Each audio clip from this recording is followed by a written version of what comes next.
The blizzard hit Montana like God's own fist. Snow came sideways across Route 89, turning the world into static. Wind screamed through the gap between mountains, rattling windows, bending pines until they looked ready to snap.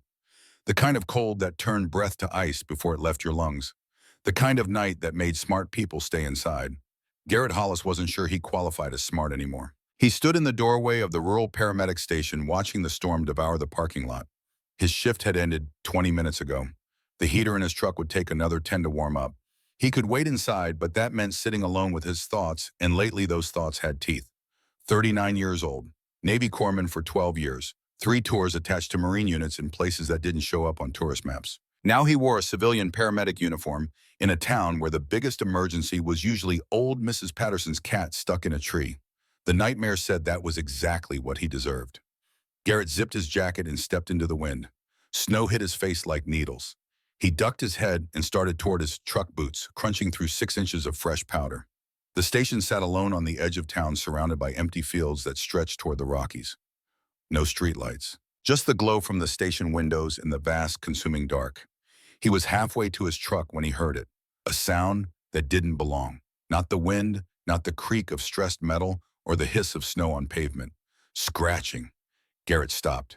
His hand went to his belt by instinct, reaching for equipment that wasn't there anymore. Not the sidearm he'd carried downrange. Not the med kit that had been an extension of his body for 12 years. Just a civilian radio and a flashlight that probably needed new batteries. The scratching came again. Deliberate, weak, coming from the station door.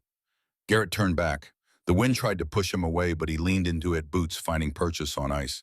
The scratching grew more urgent as he approached. Not frantic, controlled.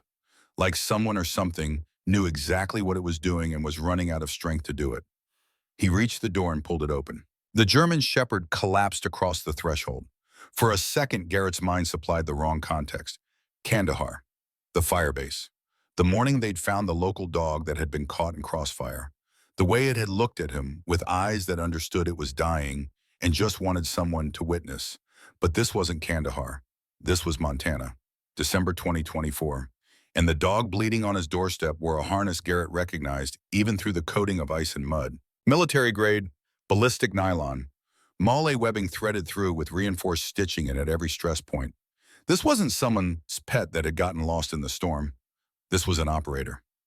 Garrett dropped to his knees. His corpsman brain kicked in before the rest of him could catch up. Airway, breathing, circulation. The fundamentals never changed even when your patient had 4 legs instead of 2. The dog was breathing, shallow but steady, no blood in the mouth. Gums pale but not white, dehydrated, hypothermic. Left front leg bent at an angle that made Garrett's teeth clench. He ran his hands along the dog's body. Ribs too prominent under thick fur. Old scars tissue hard beneath his fingers. A notch in the left ear. Muscle tone that spoke of conditioning, not just survival. And the eyes. The dog opened them as Garrett examined the fractured leg. Amber, sharp. The kind of eyes that tracked movement 3 ways at once and filed everything under threat assessment. Not fear, not pain panic, just watchfulness. Like he was evaluating whether Garrett was worth trusting. Easy, Garrett murmured. Let's get you inside. He slid his arms under the dog's chest and haunches, careful of the broken leg. The animal didn't growl, didn't snap, just went still in that way that said this wasn't his first time being carried by a stranger with medical training. Garrett kicked the door shut behind them and carried the dog to the treatment area. The station was small, 2 rooms, one for basic emergency response, one for storage, and the ancient coffee maker that was probably older than Garrett. He laid the dog on the examination table under the fluorescent lights. In the brightness, the details became clear. The harness wasn't just military grade, it was custom, handler fitted, the kind that cost more than most people spent on their car payments. Worn but maintained. Someone had cared for this equipment, someone who knew what they were doing. Garrett's fingers found the buckles. Muscle memory from 1,000 gear checks made his hands steady even as his pulse kicked up. He'd worked with military working dogs before. Not extensively, but enough to recognize the difference between a mascot and a weapon. This dog was the latter. The harness came free. Underneath the dog's flank showed evidence of field dressing. Someone had wrapped the worst of the wounds with ghosted medical tape. Not expertly, but competently. Enough to stop the bleeding, enough to buy time. The question was who Garrett pulled his penlight from his pocket and checked the dog's pupils. Equal and reactive, no sign of head trauma. He ran his hands along the spine, feeling for displacement. Nothing. The fractured leg was the worst of it, but there were other injuries. Lacerations on the pads, muscle strain in the haunches. The kind of damage that came from running hard over rough terrain, running from something, or toward it. He was setting up an IV line when he found the tag. It was tucked inside the harness, laminated and faded, the kind that got issued at the beginning of a deployment and stayed with the gear until retirement or death. Garrett pulled it free and held it under the light. MWD 847, Handler Staff Sergeant Declan Rourke, Unit 75th Ranger Regiment K9 Detachment Bravo. Status retired, unfit for redeployment. Handler KI. A Kandahar, 2021. The room tilted, not much, just enough that Garrett had to put his hand on the table to steady himself. The fluorescent lights buzzed overhead. The heater clicked, on, pushing warm air that suddenly felt too thick to breathe. Declan Rourke. Jesus Christ. Declan Rourke had been a ranger, hard as woodpecker lips and twice as mean when he needed to be. But off-duty away from the compound, he'd been the kind of guy who'd share his last cigarette and tell stories that made you forget where you were for a few minutes. They'd crossed paths in Kandahar during Garrett's second tour. Different units, different missions, but downrange, everyone knew everyone eventually, especially when you spent enough time in the aid station. Declan had brought his dog in once, not for treatment, just for a checkup before they rotated out. Garrett remembered watching the way Declan moved around the animal, not like a handler managing equipment, like a brother checking on family. "This is Titan," Declan had said, one hand on the dog's head.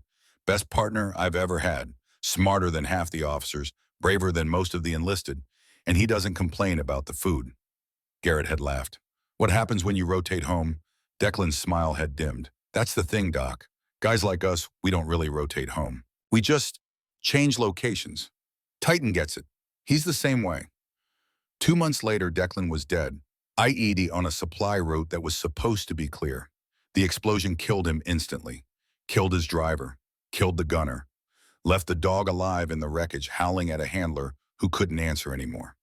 Garrett had been at a different firebase when he heard. He'd thought about the dog then. Wondered what happened to animals like that when their handlers didn't come back. The military had protocols he knew.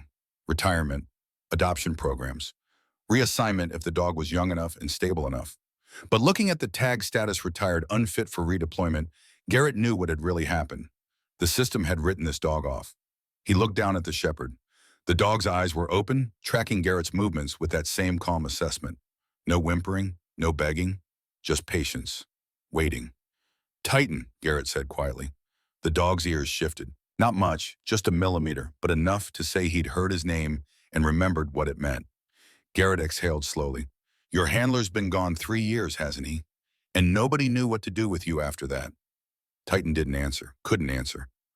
But something in his posture, the way he held himself, despite the pain, despite the exhaustion, told Garrett everything he needed to know. This dog hadn't given up. This dog had kept working. The IV went in smoothly. Saline and electrolytes. Titan didn't even flinch when the needle pierced skin. Garrett wrapped the fractured leg carefully, fingers moving through the familiar routine.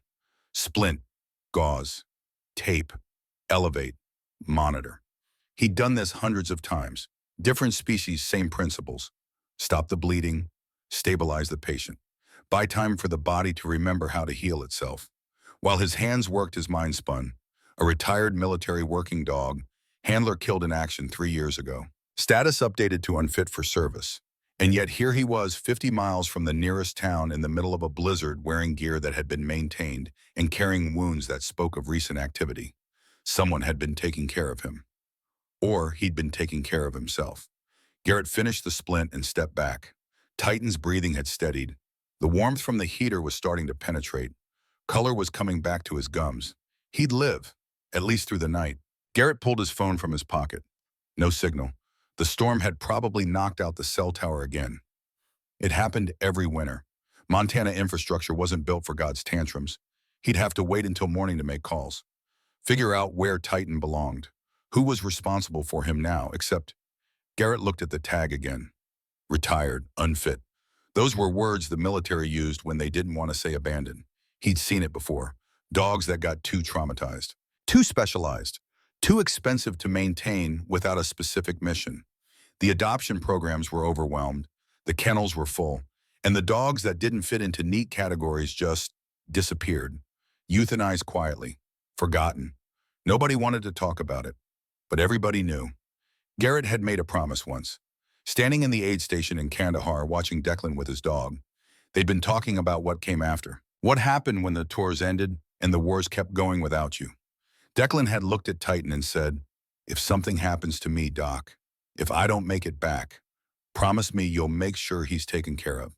Promise me someone will remember he served too." Garrett had said yes, easy promise to make when you didn't think you'd ever have to keep it. Now the bill had come due. He reached out slowly. Titan watched him but didn't pull away. Garrett's hand found the thick fur behind the dog's ears, scratching gently. "I failed him," Garrett said. The words came out rougher than he intended. "Your handler. I failed him. I wasn't there when it happened. Wasn't there to drag him out. Wasn't there to do anything that mattered." Titan's eyes didn't leave his face. "But you're here now," Garrett continued, "and I'll be damned if I fail him twice." The dog exhaled, long and slow. Then he shifted his weight slightly, pressing his head into Garrett's palm. Not asking for comfort, offering acceptance. Outside, the blizzard hammered the building. Inside, man and dog sat in the fluorescent quiet, bound by a promise 3 years old and a mission that might not be over yet. Garrett was checking Titan's vitals again when he saw it. A piece of fabric had come loose from the harness during treatment. Green nylon threaded through one of the mole straps. He wouldn't have noticed it except for the way it caught the light. Too clean, too new compared to the rest of the gear. He pulled it free carefully. Not fabric, a zip tie, military issue, the kind used for field repairs and quick fixes. But this one had been modified, cut at an angle and threaded through the webbing like someone was trying to mark something without making it obvious. Garrett turned the harness over. There, hidden in the back panel, nestled between layers of ballistic nylon. A small rectangular shape, hard, electronic. His gut went cold. He pulled out his multi-tool and carefully cut the stitching. The device came free in his palm. Small, black, no bigger than a quarter. LED light blinking red once every 3 seconds. GPS tracker, active, military grade. Someone had been tracking this dog, not monitoring him for safety. This wasn't a collar tracker for a lost pet. This was surveillance equipment, the kind that ran for months on a single battery. The kind that logged every movement, every location, every pattern.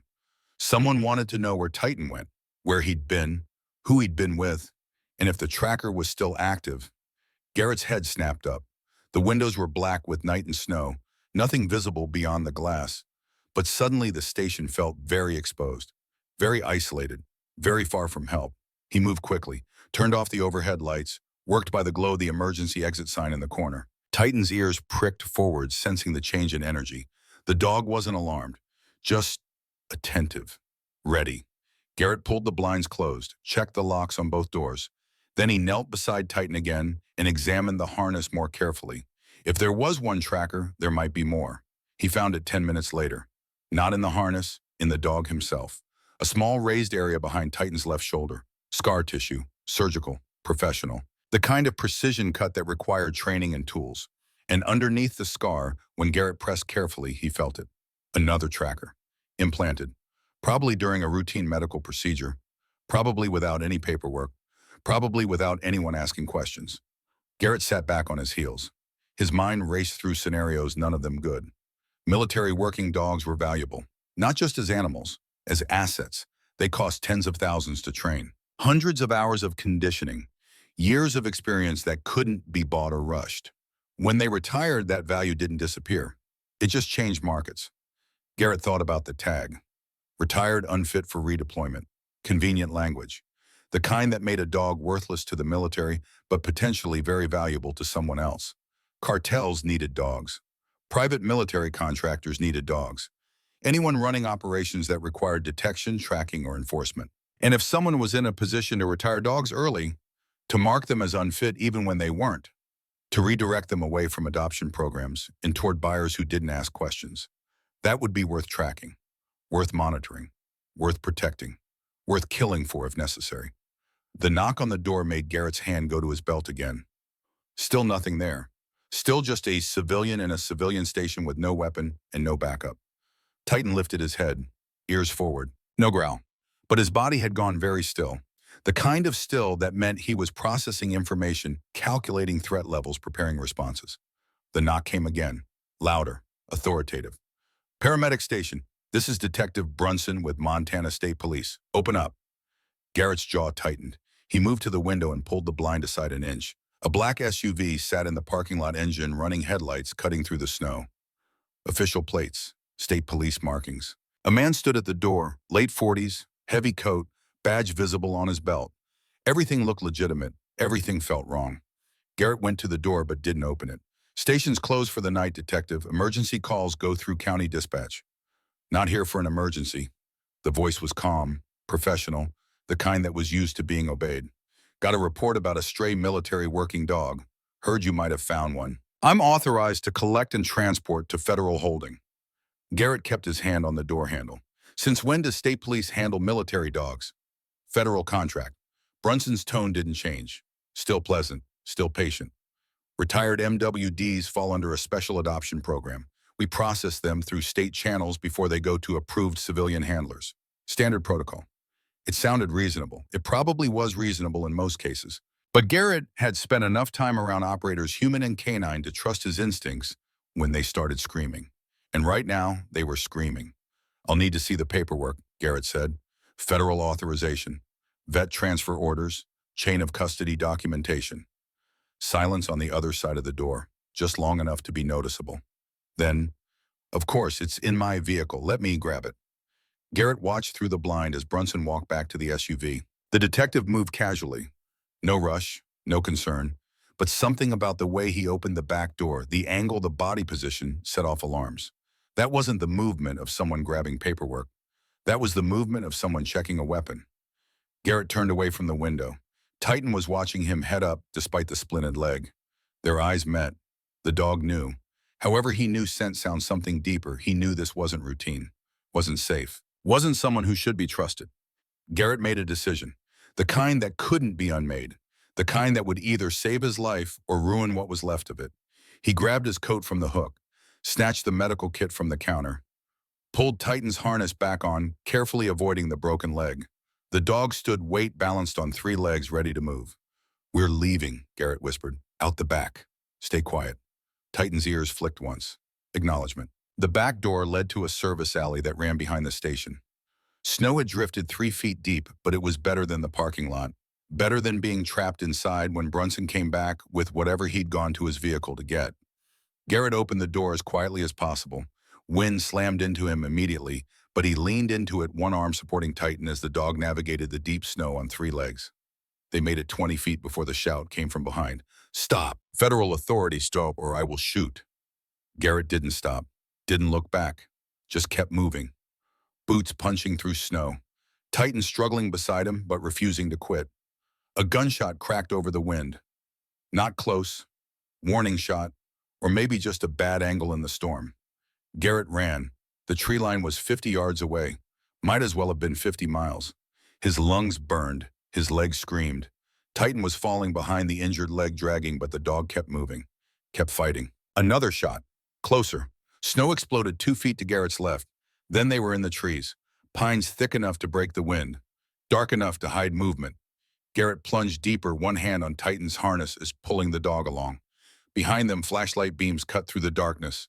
Voices shouted over radios. Suspect fleeing north into the woods. Armed and dangerous. Stolen federal asset. All units respond. Garrett's breath came in ragged gasps. His medical training said he was pushing his body past safe limits. His survival training said shut up and keep moving. They ran for 10 minutes, maybe 15. Time became elastic in the storm. Eventually, Garrett's legs gave out. He collapsed behind a fallen log, pulling Titan down beside him. The dog's breathing was harsh but controlled. No panic, just exhaustion.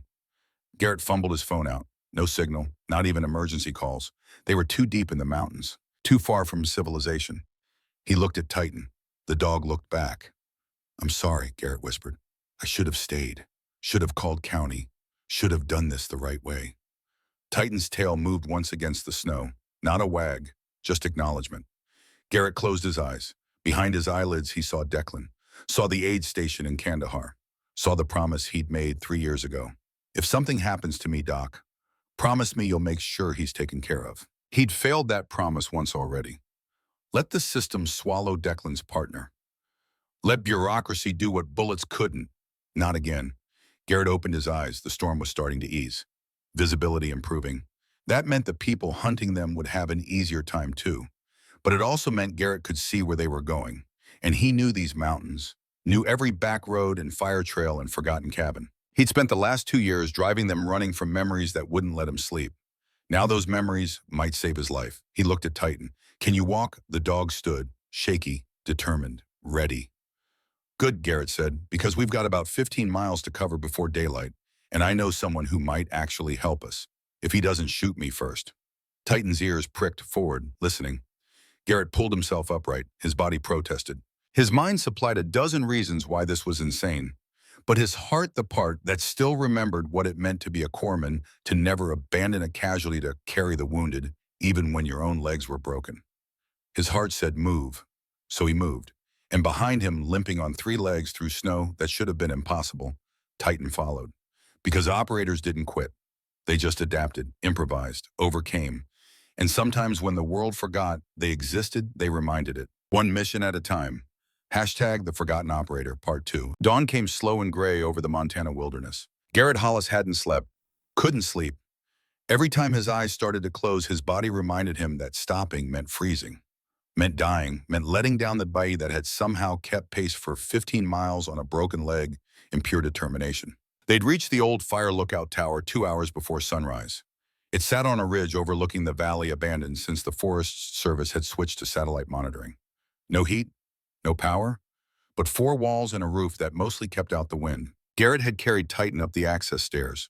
The dog hadn't complained, hadn't whimpered, just pressed against Garrett's chest and trusted him not to drop them both into the darkness below. Now they sat in the corner farthest from the windows.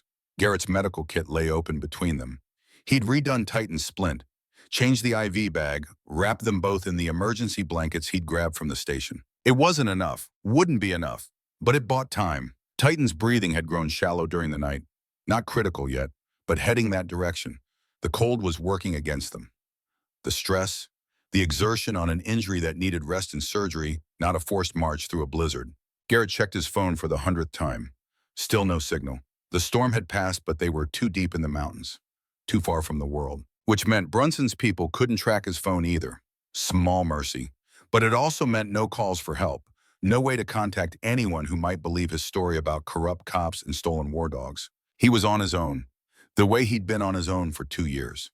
The way he'd chosen to be after Kandahar after the nightmares got too loud, and the VA appointments started feeling like prison visits. Except now he wasn't alone. Now he had a casualty, a mission, a reason to keep moving that went beyond just surviving another day.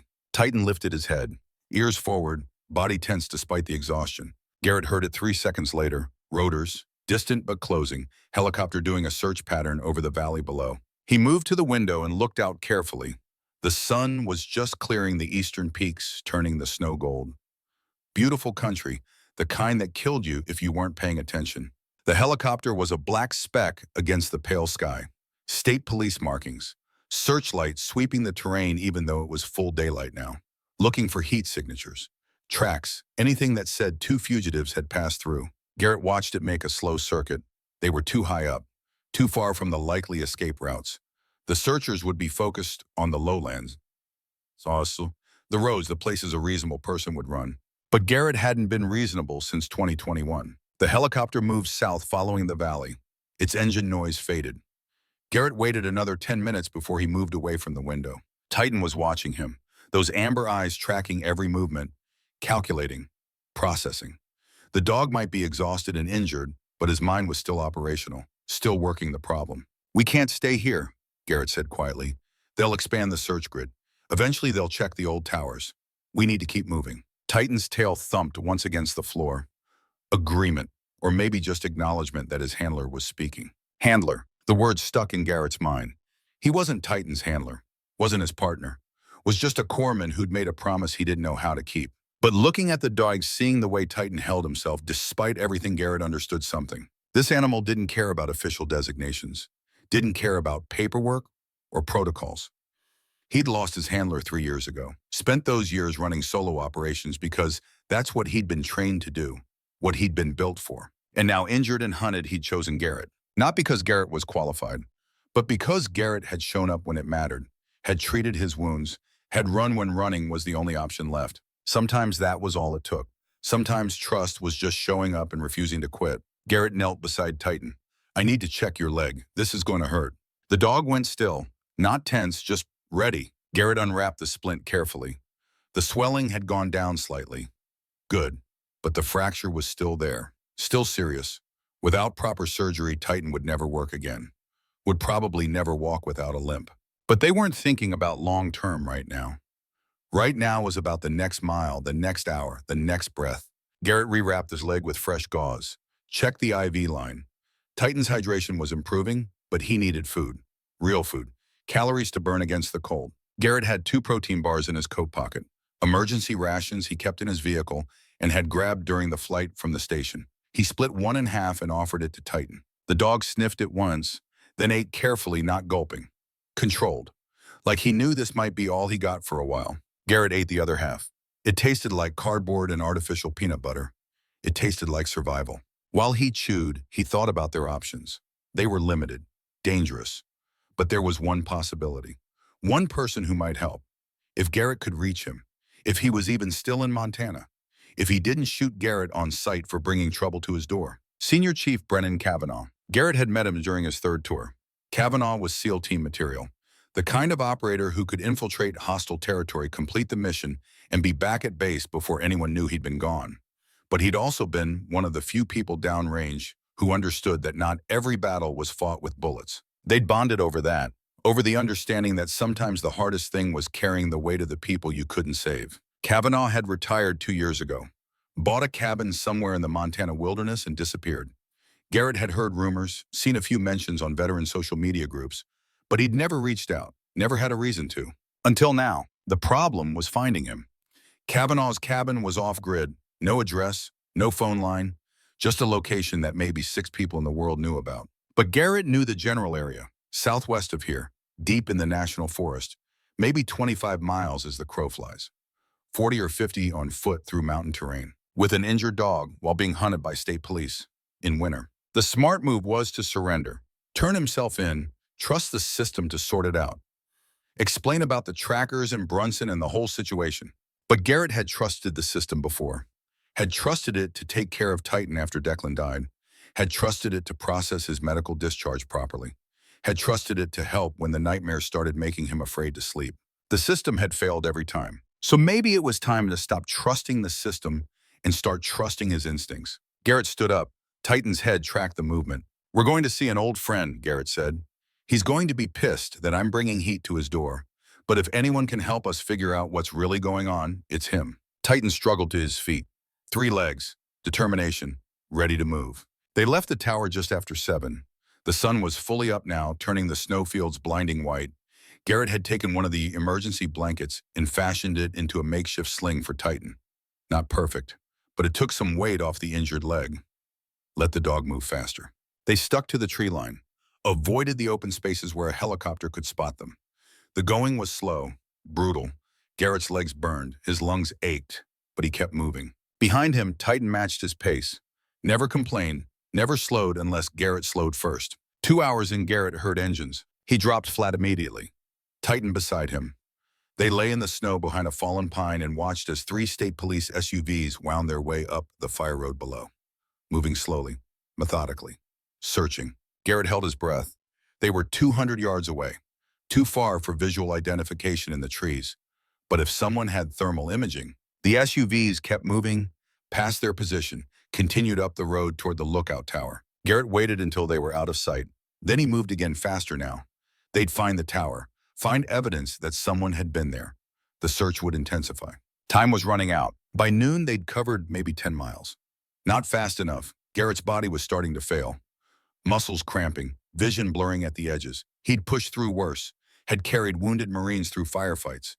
But that had been 7 years ago, before the discharge, before the civilian life that had made him soft. Titan was struggling too. The sling helped, but 3-legged movement through deep snow was exhausting.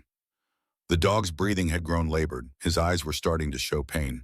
They needed rest, needed food, needed a miracle. What they got was a frozen creek and a 20-foot drop. Garrett didn't see it until too late. His boot hit ice hidden under snow.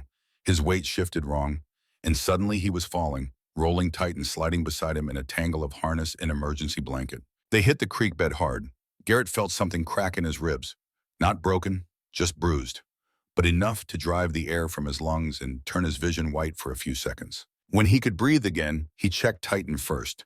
The dog had landed on his good side. The splinted leg had stayed intact, but the IV line had torn free, blood welled from the insertion site. Garrett pressed his hand against it, applied pressure, counted to 60.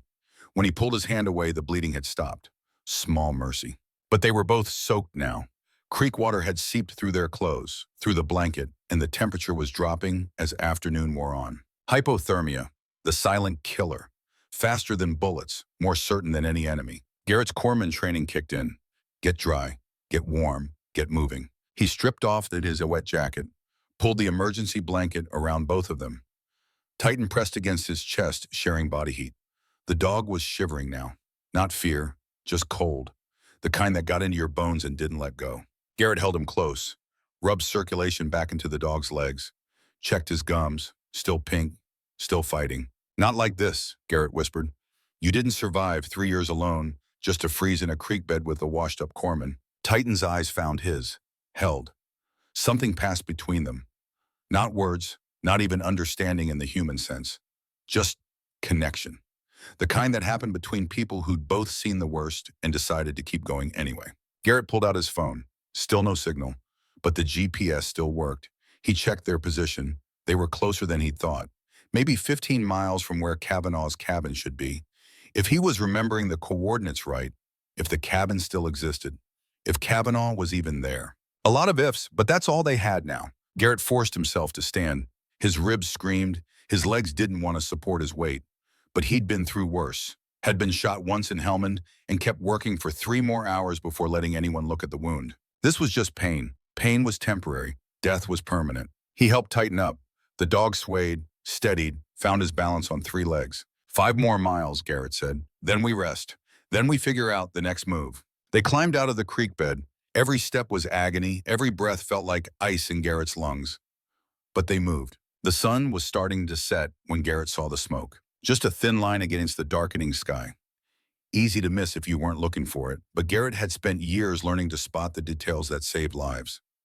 The signs that said someone was home, someone was alive, someone might help. He adjusted their course. Titan sensed the change in energy, lifted his head despite the exhaustion. 20 minutes later, they emerged from the tree line into a clearing. The cabin sat in the center. Log construction, small but solid, smoke rising from a stone chimney, solar panels on the roof, a generator shut off to one side, defensive positioning with clear sight lines in all directions. Exactly the kind of place a SEAL would build if he wanted to disappear but stay operational. Garrett stopped at the edge of the clearing, didn't approach, didn't call out, just waited. Because if Kavanaugh was half the operator Garrett remembered, he already knew they were there. Sure enough, the cabin door opened. The man who stepped out looked older than Garrett remembered. Grayer, lines deeper around his eyes. But the way he moved, balanced, ready weapon in hand, but not aimed, that was pure Senior Chief Brennan Kavanaugh. He looked at Garrett, looked at Titan, looked at the desperation written across both of them. Jesus Christ, Doc, Kavanaugh said. His voice was rough from disuse. What the hell did you step in? Garrett's legs finally gave out. He dropped to his knees in the snow, one arm still wrapped around Titan. Senior Chief, he managed. I need help. We both do, and I think we stumbled onto something bigger than a retired dog. Kavanaugh was silent for a long moment. Then he lowered his weapon and stepped forward. Get inside, both of you, before you freeze to death on my doorstep. He grabbed Garrett's arm and pulled him upright. Between them, they carried Titan across the clearing and into the cabin. Warmth hit like a physical force. Garrett's legs buckled again, but Kavanaugh caught him, lowered him into a chair by the wood stove. Titan collapsed on the floor beside him, finally allowing himself to stop, to rest, to trust that someone else would keep watch. Kavanaugh knelt and examined the dog with practiced efficiency. His hands moved like Garrett's had, like someone who'd done medical assessments in the field more times than he could count. Fractured radius, Kavanaugh said. Dehydration, hypothermia. This dog should be dead. He's tougher than he looks, Garrett said. His teeth were chattering now, the warmth making him realize just how cold he'd been. Kavanaugh pulled a blanket from a trunk and wrapped it around Garrett's shoulders. Then he grabbed another for Titan. Talk, Kavanaugh said, and start from the beginning, because you showing up at my door with a half-dead MWD and state police on your tail. That's not coincidence, that's a story, and I'm guessing it's not a good one. So Garrett talked. He told Kavanaugh about the blizzard, about Titan showing up at the station, about the trackers, about Detective Brunson and the gunshots and the 15-mile run through the mountains. Kavanaugh listened without interrupting. When Garrett finished, the older man was quiet for a long time. His eyes had gone distant, calculating. MWD 847, Kavanaugh said finally. Handler was Declan Rourke, 75th Rangers. I knew him. Garrett's head came up. You did cross paths in Kandahar, 2021. Good man, good operator. Died on a supply route that should have been clear. Kavanaugh's jaw tightened. They said it was an IED, unlucky placement. Wrong place, wrong time. You don't believe that? I didn't then. I don't now. Kavanaugh stood and moved to a filing cabinet in the corner. He pulled out a folder, tossed it on the table between them. Garrett opened it. Inside were documents, reports, incident summaries, all related to handler deaths in Afghanistan and Iraq between 2020 and 2022. 17 names, 17 handlers, all killed in circumstances that looked like combat but felt like something else. And every single one had worked with military working dogs that were subsequently retired as unfit for service. I've been tracking this for 2 years, Kavanaugh said. Ever since I got out, something felt wrong. Too many good handlers dying in stupid ways.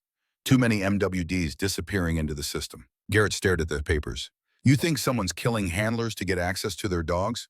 I think someone's built a pipeline. Retire the dogs as traumatized or unfit. Process them through state channels instead of federal adoption programs.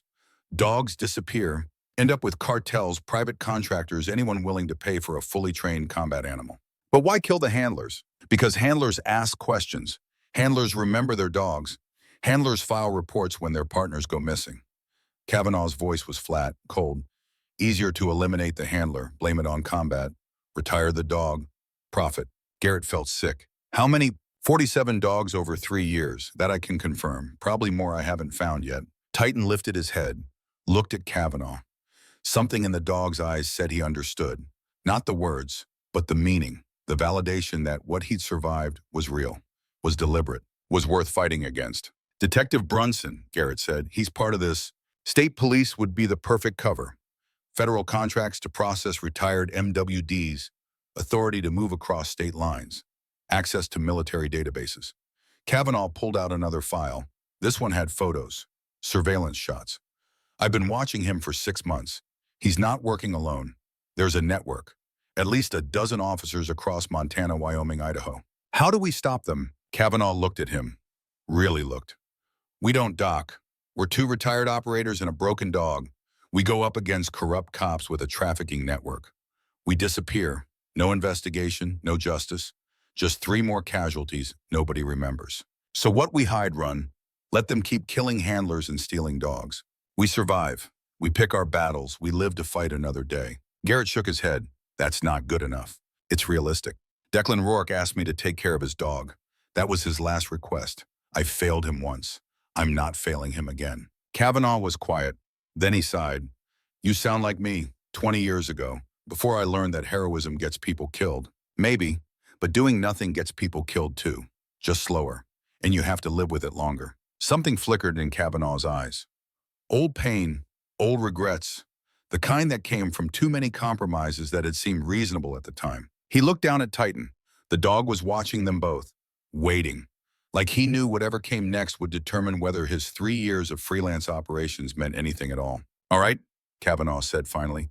Say we do this. Say we go after them. We need evidence, real evidence. Not just theories and coincidences. We need proof that will hold up when this hits federal courts. Where do we start? Kavanaugh moved to a map on the wall. Montana and surrounding states.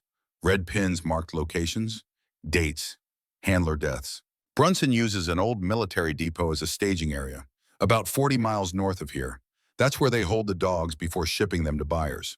If we can get inside, document what's there, get photos, manifests, anything that proves the trafficking operation. Then we take it to the FBI. Then we take it to someone I know at the FBI, someone who won't just file it away. Kavanaugh tapped the map.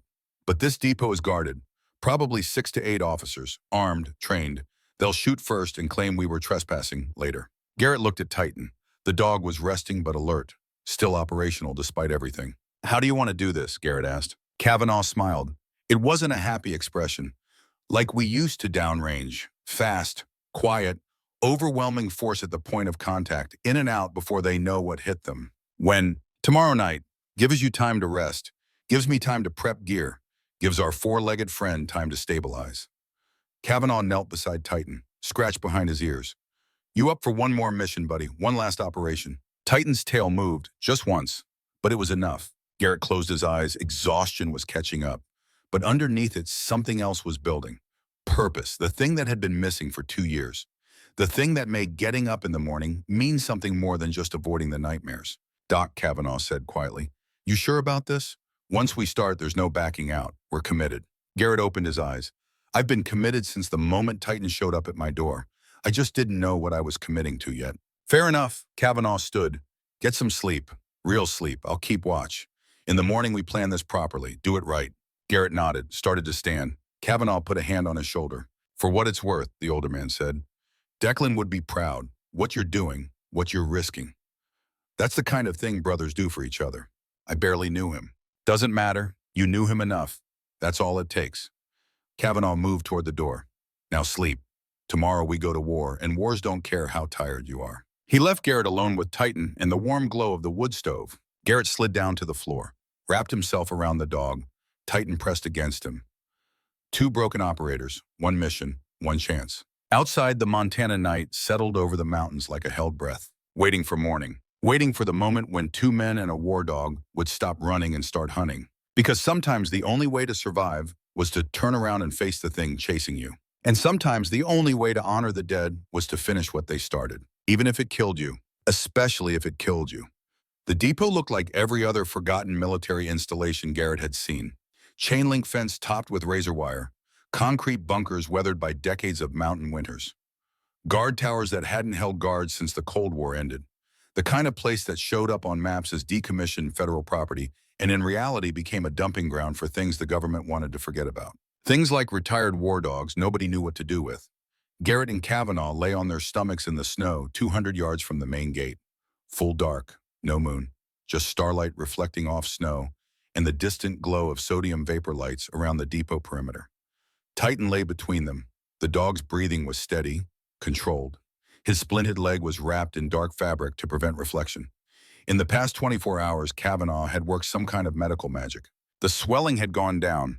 The color had returned to Titan's gums. He wasn't combat ready, but he was operational. And right now, operational was all they needed. Kavanaugh studied the compound through binoculars. Garrett counted vehicles.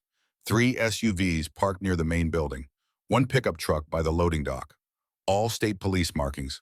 All occupied within the past hour based on the exhaust vapor still visible in the cold air. 8 tangos, Kavanaugh whispered. Maybe 9. 2 on patrol. Rest inside the main structure. South entrance is our best bet. Minimal exposure, direct access to what we need. Garrett adjusted his grip on the camera Kavanaugh had given him. Military grade, night vision capable. Enough memory to document everything they found. If they found anything. If this wasn't just a wild theory built on coincidence and paranoia. But Garrett had stopped believing in coincidence around the same time Titan had shown up bleeding at his door. "Movement," Kavanaugh said. "Guard rotation. 2 minutes. That's our window." They'd gone over the plan 6 times back at the cabin. Infiltrate during the shift change. Kavanaugh would handle security. Garrett would document. Titan would sense danger before humans could. Provide early warning. Be the edge that kept them alive when everything went wrong. Because things always went wrong. The guards completed their rotation, disappeared around the corner of the building. Kavanaugh was moving before they were out of sight. Low, fast. Movement honed by 2 decades of entering places he wasn't invited. Garrett followed. Titan beside him.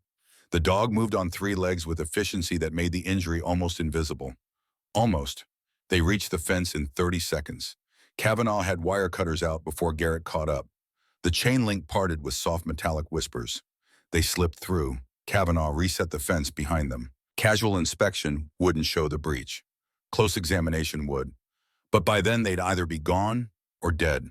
The south entrance was a loading dock with a rolling door and a personnel access beside it. Kavanaugh tried the handle. Locked. He pulled a tool from his vest. 10 seconds later, the lock clicked open. They slipped inside. The interior was exactly what Garrett had feared it would be. Cages, dozens of them, industrial kennels designed for temporary holding. Most were empty, but 6 held occupants: German Shepherds, Belgian Malinois, one Rottweiler mix, all military working dogs based on their builds. Their scars, their watchful eyes that tracked movement with tactical precision, eyes that said these weren't pets. These were operators, warriors, soldiers who'd served and been rewarded with abandonment.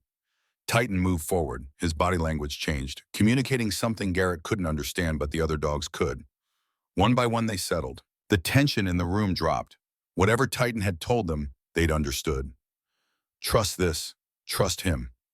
Garrett started taking pictures. The cages, the dogs, the tags hanging on each kennel with serial numbers and deployment histories. MWD 622, MWD 731, MWD 809. All retired, all listed as unfit for service, all very clearly fit enough to be sold to the highest bidder. Kavanaugh moved deeper into the facility. Garrett followed camera, working continuously. They found the office. Filing cabinets, computers, shipping manifests spread across a desk like someone had been interrupted mid-work. Garrett photographed everything: names, dates, locations, buyer information that listed shell companies and offshore accounts.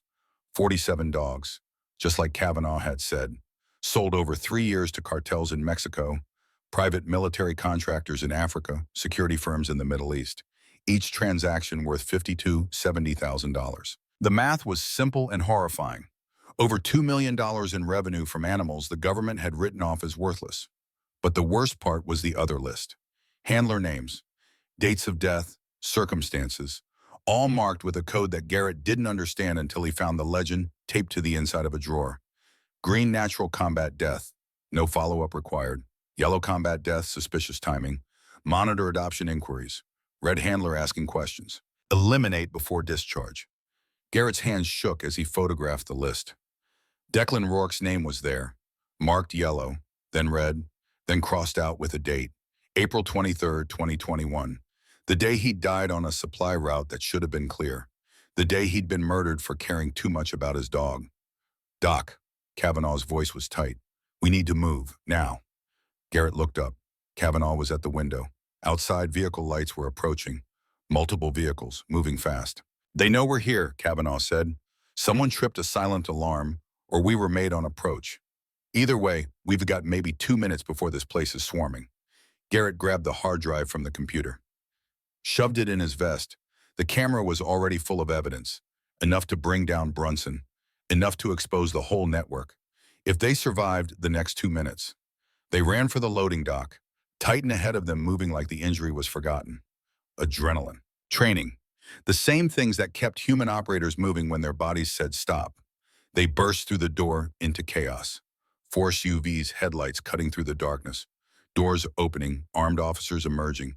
And at the center of it all, Detective Wade Brunson. Standing calm, patient, like he'd been expecting this. Corman Hollis, Brunson called. His voice carried across the compound. Measured, almost disappointed. You've made this much harder than it needed to be. All you had to do was walk away. Let me collect the dog. Go home. Forget you saw anything. Garrett's hand went to his belt. Still no weapon, still just a medic playing soldier. Kavanaugh had a pistol, but 8 armed officers with tactical training weren't odds anyone survived. It's over, Brunson, Garrett shouted back. We've got the evidence. Files, photos, names, everything that proves what you've been doing. Brunson smiled, cold. Evidence only matters if someone sees it. And you're not leaving here tonight, Doc. Neither is your SEAL friend. Neither is that broken dog. The officers were fanning out, taking positions, preparing for an assault that Garrett and Kavanaugh couldn't possibly win. Titan moved forward, placed himself between Garrett and the approaching threat.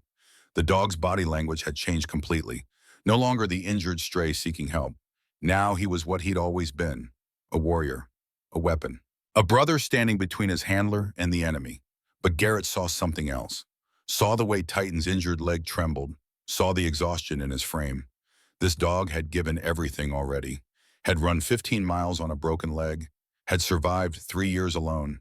Had trusted Garrett to finish what Declan started. And now Garrett was going to get him killed.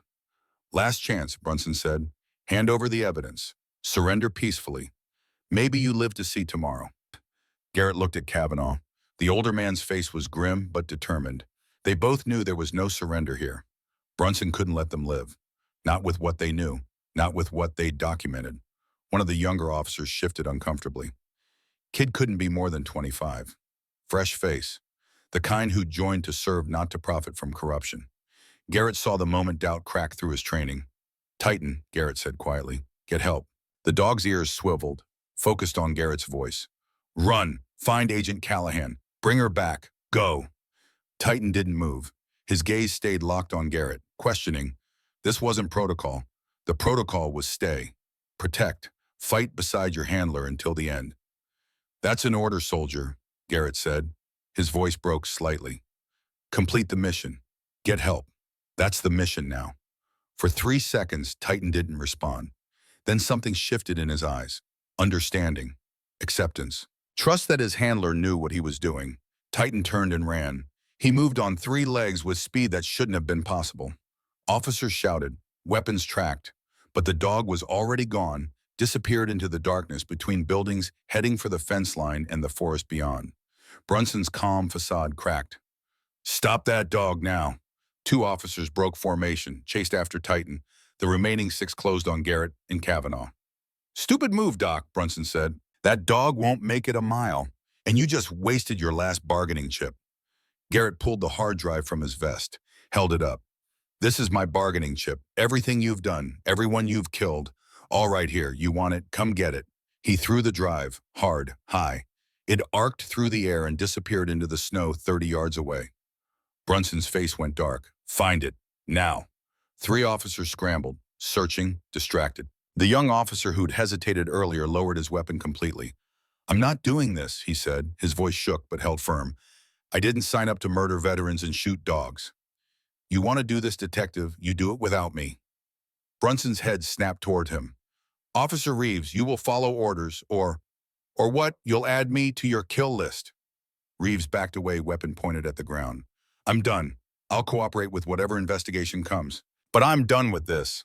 Another officer wavered. The certainty that had held Brunson's team together started fracturing. Kavanaugh moved. The older SEAL was fast. Faster than anyone his age should be. He closed the distance to the nearest distracted officer in 3 steps. Disarmed him in 2 moves. The man went down hard. Garrett dove for cover behind a concrete barrier. Bullets sparked off stone where he'd been standing. Kavanaugh had the captured rifle up now. Firing controlled bursts. Suppressing. Buying seconds. It wasn't enough. Would never be enough. But it was something. Garrett's mind raced. They needed an exit. Needed a miracle. Needed something to change the tactical situation from suicide to merely impossible. What they got was headlights. Multiple vehicles. Coming from the south, moving fast, not state police markings. Federal plates. FBI. And at the head of the convoy, a black SUV with a woman in the passenger seat. Mid-40s. Hard eyes. The look of someone who'd seen too much and still chose to look. Agent Nora Callahan, FBI, a human trafficking task force.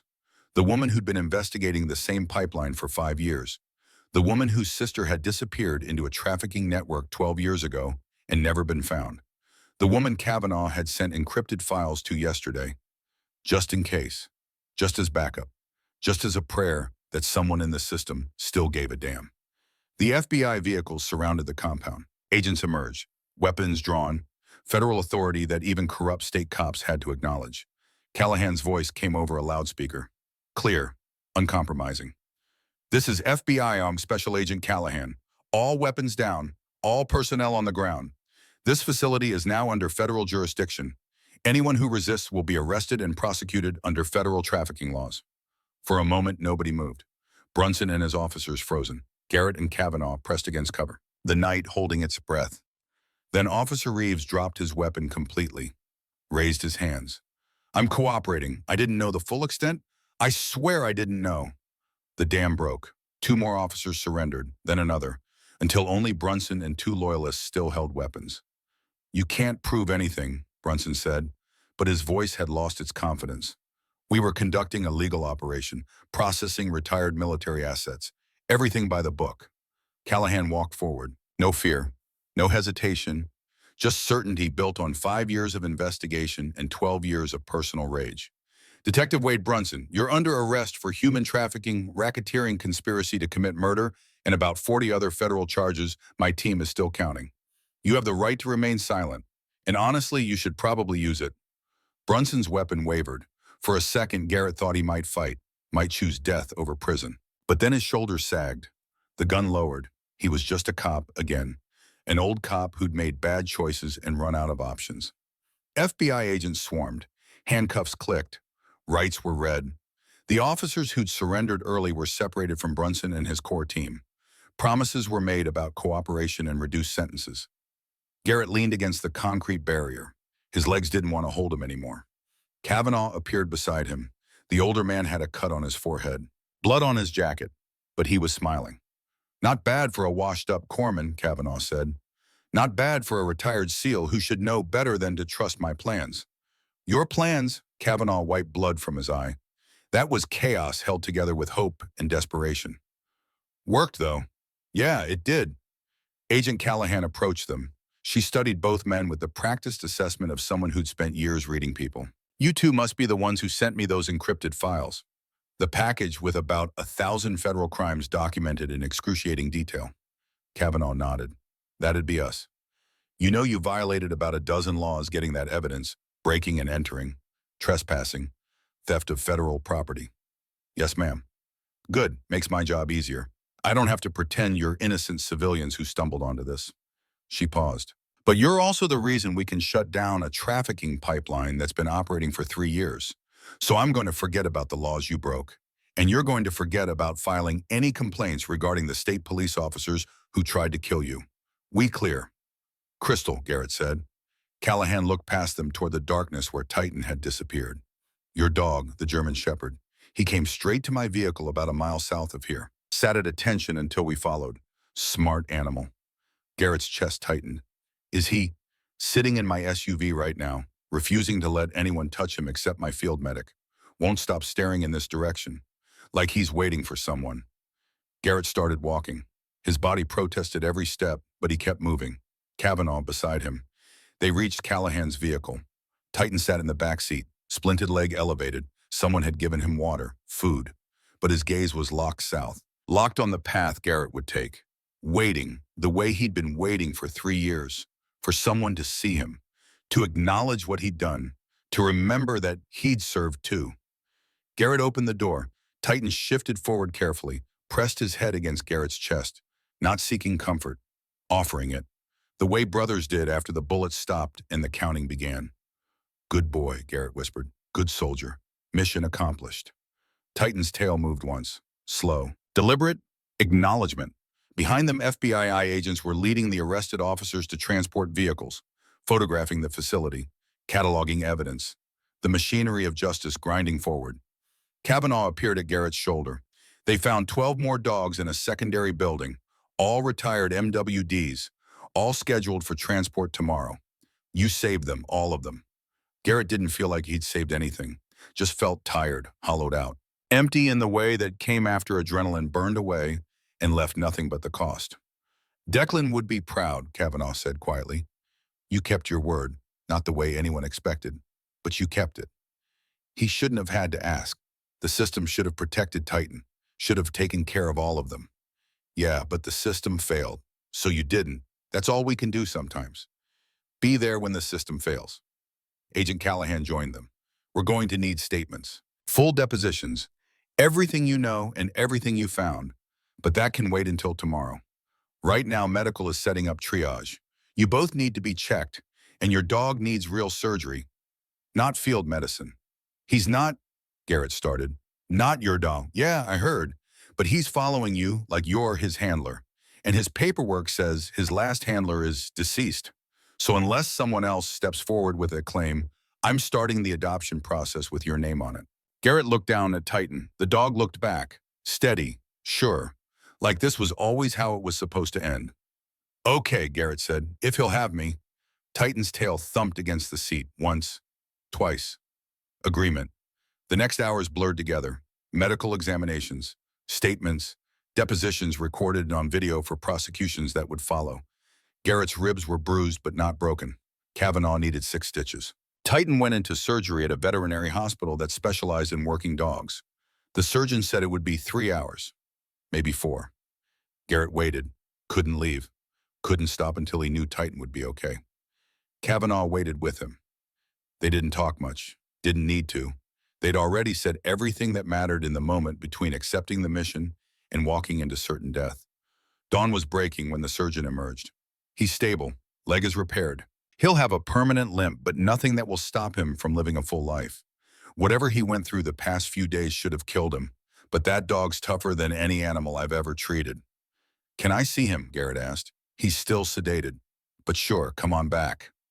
Garrett followed the surgeon to recovery. Titan lay on a padded table, still unconscious from anesthesia. His leg was wrapped in proper surgical dressing. IV lines ran clear fluids. Monitors beeped steady rhythms. Garrett pulled a chair close, sat down, took Titan's paw carefully in his hand. We did it, he whispered. Found the people who killed Declan. Stopped them from hurting anyone else. You can rest now, actually rest. Not the half-alert survival mode you've been running for 3 years. Real rest. Titan's chest rose and fell. Steady, peaceful. And when you wake up, Garrett continued, we'll figure out what comes next. Together, if you want. No pressure, no expectations. Just brothers, the way it should have been from the start. He sat there until the sun was fully up. Until Kavanaugh came and told him Agent Callahan needed to talk to them.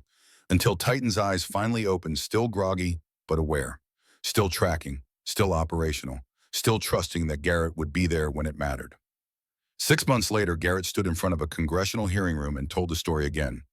Not to FBI agents or prosecutors, to senators, to representatives, to people who made laws and controlled budgets and decided what vows the government kept. The nightmares had changed, not gone. Garrett didn't think they'd ever be fully gone, but different now, less frequent, less sharp.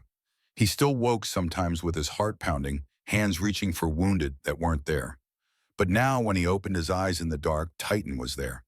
Solid, warm, proof that some missions ended with saves instead of failures. The VA counselor said it was progress, said having purpose helped, said caring for Titan gave his brain something to focus on besides the things he couldn't change.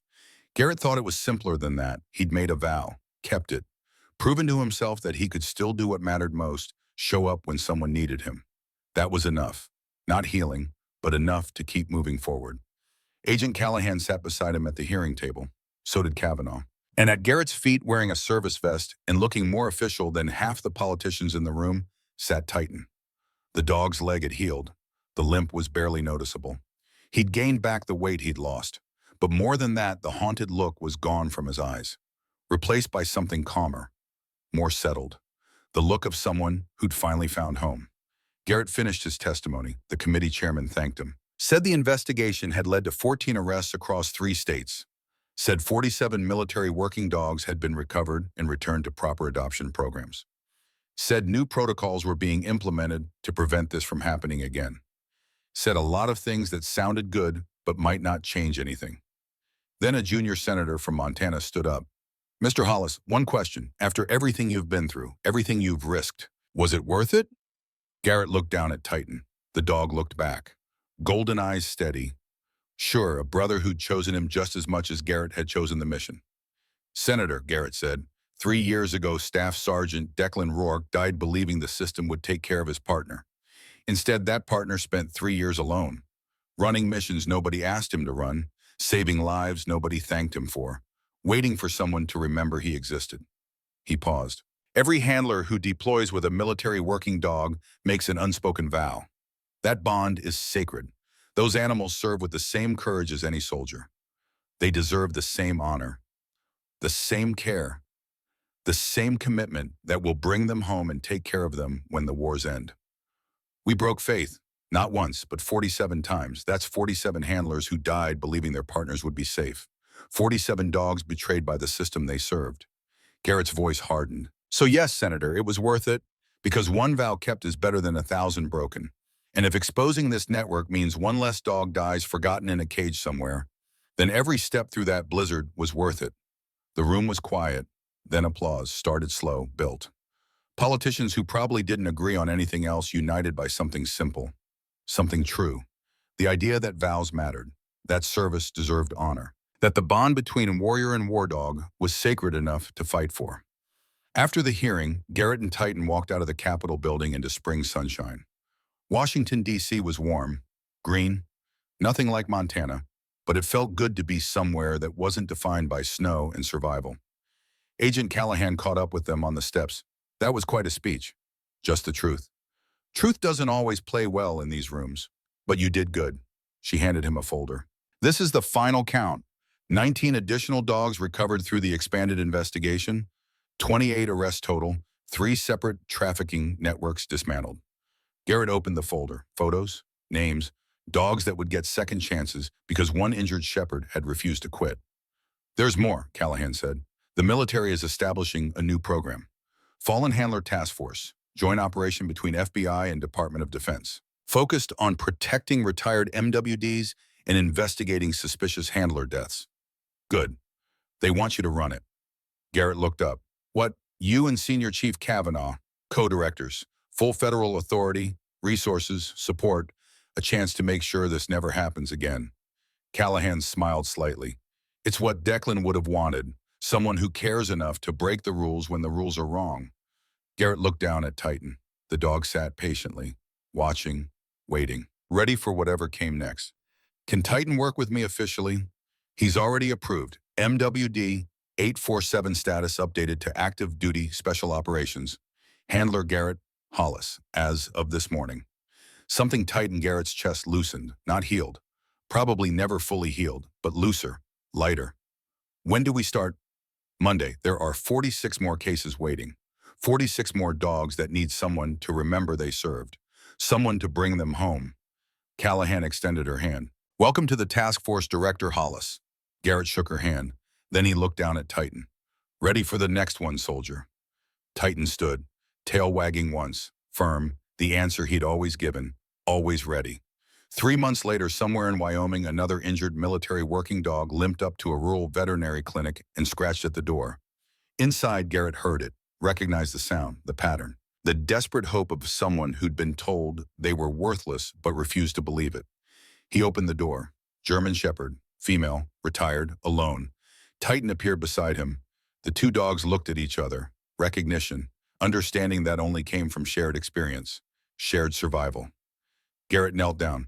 Easy, girl, you're safe now. We've got you, and we're never letting go. Behind him, his phone buzzed. Message from Kavanaugh.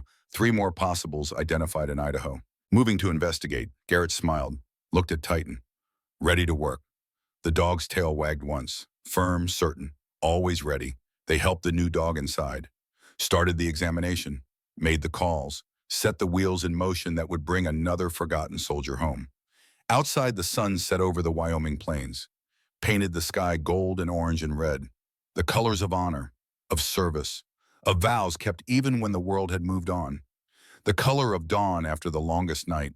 And somewhere in whatever place warriors went when the fighting stopped, Declan Rourke smiled. His partner was safe, his word was kept, his mission was complete, and the bond he'd forged 3 years ago was still alive, still operational, still saving lives. One forgotten dog at a time, one kept vow at a time, one mission at a time, forever.